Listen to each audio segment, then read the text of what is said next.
I'm Liza Schmidt, editor and investigator for Insight Crime.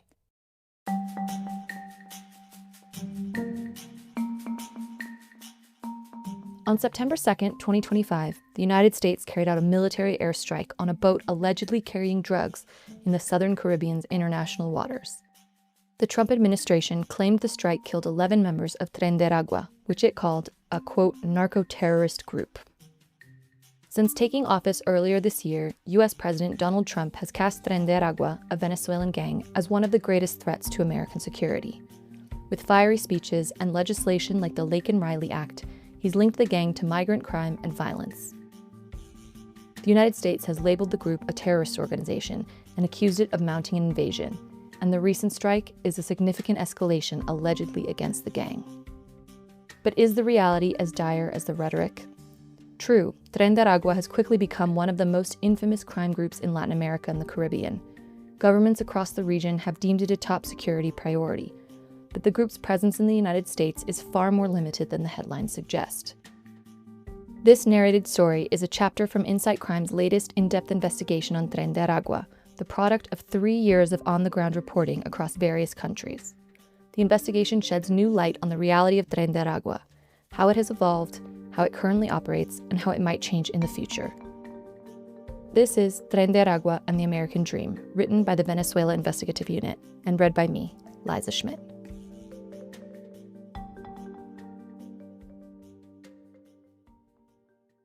On February 5th, 2025, multiple teams of heavily armed U.S. federal agents fanned out across Denver and nearby cities in the U.S. state of Colorado. They were supposedly looking for over 100 alleged members of Tren de Aragua, the Venezuelan gang that had become a fixation of U.S. President Donald Trump, inaugurated 2 weeks earlier. The agents raided apartment complexes and residences, detained people, and seized evidence.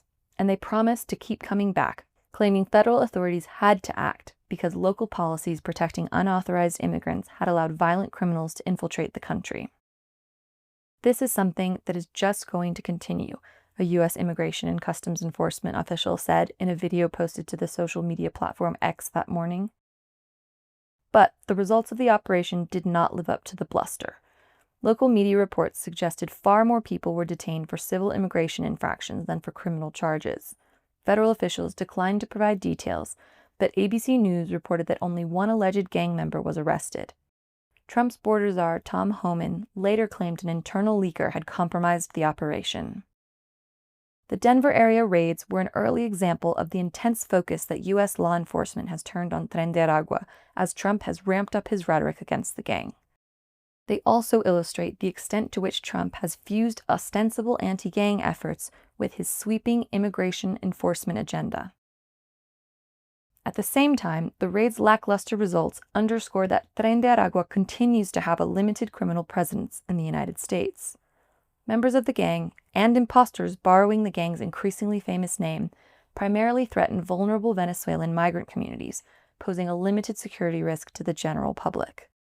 And the scale of that threat is unlikely to grow.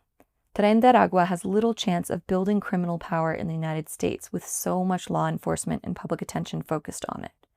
Still, the Trump administration's ongoing criminal and immigration enforcement efforts could reshape the nature of the gang in the U.S.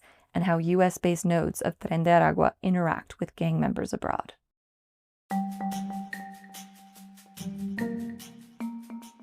How Tren de Aragua gained prominence. Days before the Denver raids on January 29th, Trump emphasized his administration's preoccupation with Tren de Aragua by signing the Laken Riley Act as the first bill made law during his second term in the White House. The law requires federal authorities to detain unauthorized immigrants accused of minor crimes and allows states to sue the federal government over financial harms allegedly caused by unauthorized immigrants. The legislation was named after Laken Riley, a university student in the southeastern state of Georgia, murdered in February 2024 by an unauthorized immigrant whom federal prosecutors accused of being affiliated with Tren de Aragua. No evidence suggested that Tren de Aragua, as a broader organization, had anything to do with Riley's murder. But the case gained public prominence amid a rash of dubious reports about supposed Tren de Aragua activities across the United States. The flurry of attention surrounding the Laken Riley case marked a turning point in Tren de Aragua's public profile in the United States. It sparked successful calls for the designation of Tren de Aragua as a transnational criminal organization under Trump's predecessor, Joe Biden. As Election Day approached, Trump began referring to Tren de Aragua by name in his campaign speeches and statements. "They're a savage gang, one of the worst in the world, and they're getting bigger all the time," he said at an October 11, 2024 rally in the Denver area, where he spoke against a backdrop that read, "End migrant crime," and "Deport illegals now." The Denver suburb of Aurora, where Trump gave that speech, had become a focal point of the Tren de Aragua narrative due to a viral video that sparked claims the gang had taken control of various apartment complexes in the city. But local police and residents denied those rumors, and while local officials maintain that Tren de Aragua has a presence in the Denver area, they have downplayed the threat.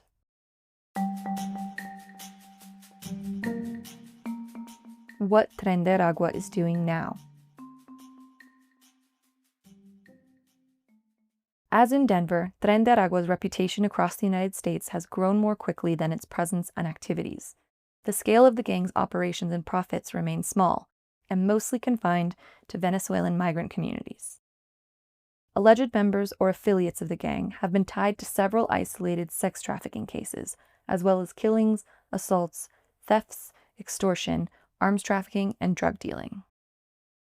But Insight Crime systematically reviewed publicly available reports of alleged Tren de Aragua activities across the United States and found most were misleading or lacking evidence or context. Some were completely fabricated, including several reports published by an organization whose executive director was later tapped for a post at the U.S. Department of Defense. Only a handful of the dozens of U.S. cases examined by Insight Crime suggest a high degree of criminal sophistication, and no solid evidence has emerged of coordination among local Tren de Aragua cells in the United States, or communication with the gang's international leadership. Because anyone can claim to be a member of Tren de Aragua, it is difficult to determine when perpetrators have actual ties to the gang, when they have been misidentified, or when they are simply borrowing its name.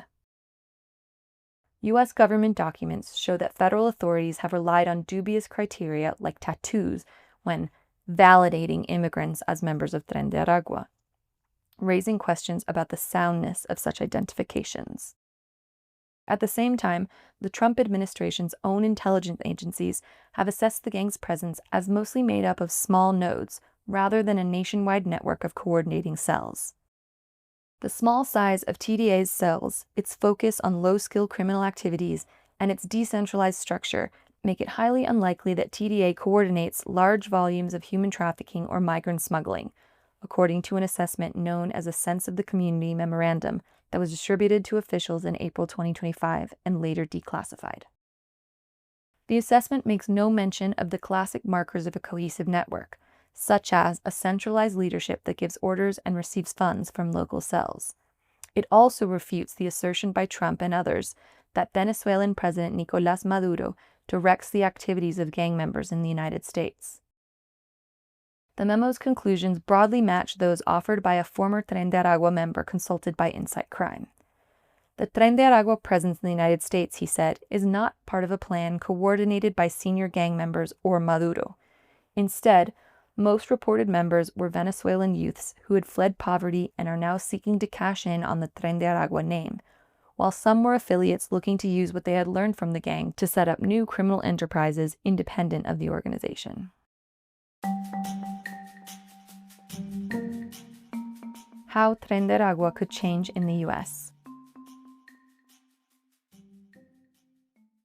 As armor-clad federal agents mounted raids in and around Denver on February 5th, thousands of kilometers away in Washington, D.C., newly confirmed U.S. Attorney General Pam Bondi was finalizing a memo calling for the, quote, total elimination of Tren de Aragua and other Latin American criminal groups. In the memo, Bondi directs the U.S. Department of Justice to go after Tren de Aragua and other groups using all the tools at their disposal, including terrorism charges. But rather than prosecuting low-level targets without lawful immigration status, the Justice Department would pursue deportation instead. In the following weeks, Trump designated Tren de Aragua as a foreign terrorist organization and removed immigration protections for hundreds of thousands of Venezuelans. He also declared Tren de Aragua an invading force and invoked a law allowing his administration to rapidly arrest and deport suspected members.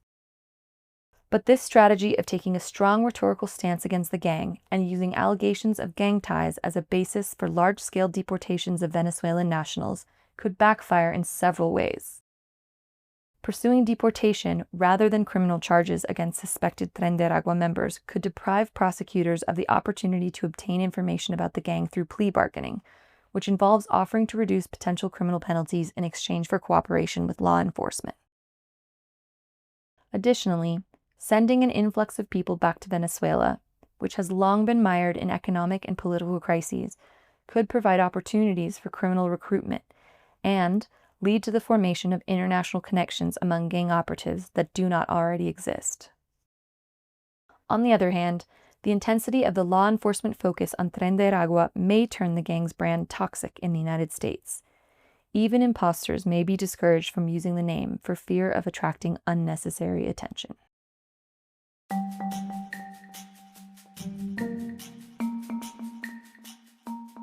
This was Tren de Aragua and the American Dream, a chapter from Insight Crime's 9-part investigation, Fact vs. Fiction, on the Venezuelan megagang. Published on August 17, 2025.